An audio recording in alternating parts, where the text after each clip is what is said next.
Belgida bor. Siz gapiramiz, kim gapiradi? Siz muhrlayapsiz va muhrlagan muhrlar. To'xtang. Erta necha? 2 mang. To'xtang. Mang. To'xtang. Viloyat qarori bo'ladi. Sizlarga ham buyruq keladi. Farmoyishi keldi. Mayli, 15-kuni muhrla.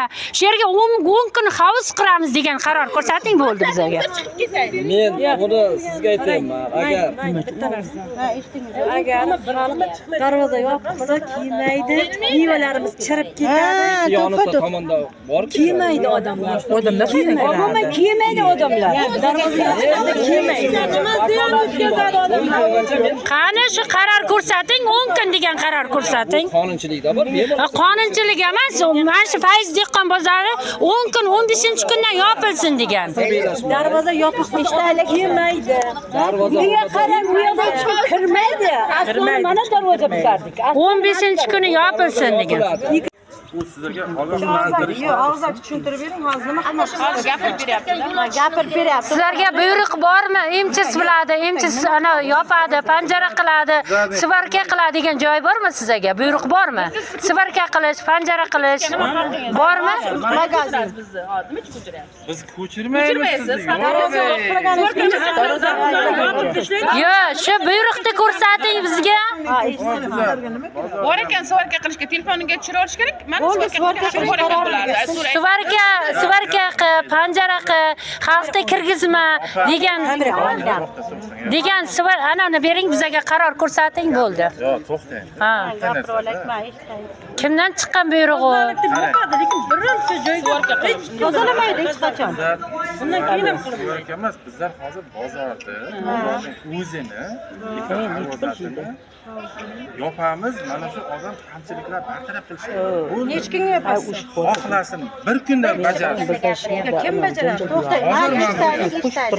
Shu tadbirkorlar bilan o'zlari o'zaro Turgan tovarlarimiz Yo'q, bizlar tovarlarimiz, olmalarimiz bor, bananimiz bor, yopib qo'yibmiz. Bitta narsa. Mana bu bizlarning hozirgi tekshirish jarayonidan maqsadimiz, mana ko'ryapsizmi, o'sha kuni Toshkentda katta bozorda yong'in bo'ldi. Bu oddiy summa emas, zarar.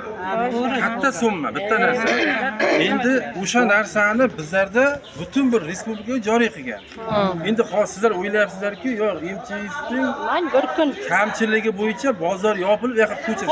Yo'q. Ya bir kun ham bizlarga, bir kun ham tozalayapti. Mana birga ishlang. Siz yo'l qanday yo'l ochib beramiz biz? Bizlar o'zimiz ochamiz. Ayni qarang, bitta narsa. gapiryapti, eshitdingizmi? Bitta yo'l emas. Eshitib turingizda. Kamchiliklarimiz Mana sim, ha, shunaqa.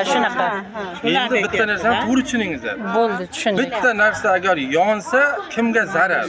O'zingiz tanishtirib berasizmi? O'rtoq nima deydi, ishchi xodim. Tanishtirdim-ku, ismim Farhod. Aha. Familiyam Eshmatov. Qarorni kimdan qabul qilgan shuni ham bizga. Mana shu tumanning favqulodda vaziyatlar bo'lim boshlig'ining o'rinbosariman. Bo'ldi, odamiga aytdingiz. Favqulodda vaziyatlar vazirligining 100-sonli farmoyishi bor. 6-aprel 2026-yil chiqqan. O'sha Qarorini o'qigansizlar, bozorlarda umuman buzmaysan, tadbirkorga tegmaysan, bu bozorga ajratilgan mablag'larni kim yeb ketgan anshular bilan qiziqingizlar. endi bitta narsa.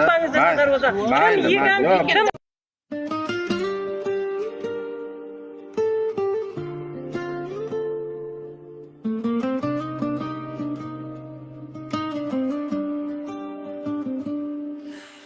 Ertalablar boshqacha edi bu yerda,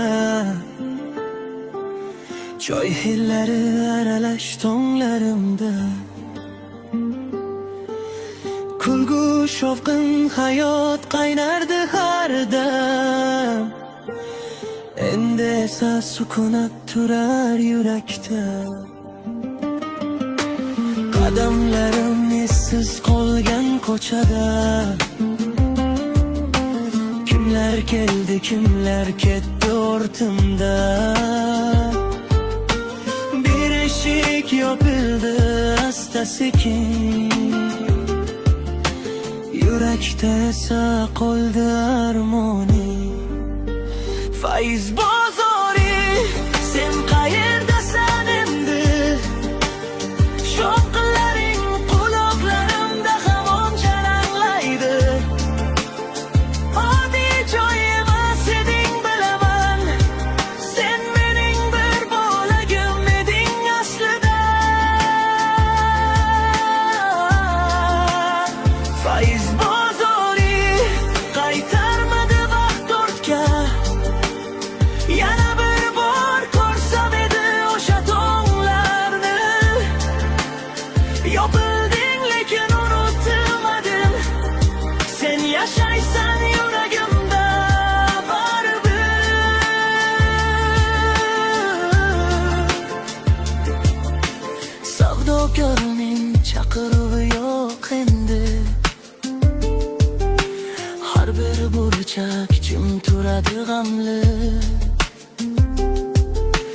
Bir paytlar orzular sotilgan joyda, endi esa xotiralar qolgan jimjit. Kimdir non topdi, kimdir do'st topdi, kimdir hayotini shu yerda topdi. Shamol esar eslar o'sha kunlarni, yurak esa sog'inib qoladi ularni. Faiz bozori, sen qayerdasan endi? Sho'xlaring quloqlarimda hamon jaranglaydi. Oddiy joy emas eding bilaman, sen mening bir bo'lagim eding aslida. Faiz bozori qaytarmadi baxt ortga, yana bir bor ko'rsam edi o'sha tonglarni. Yopib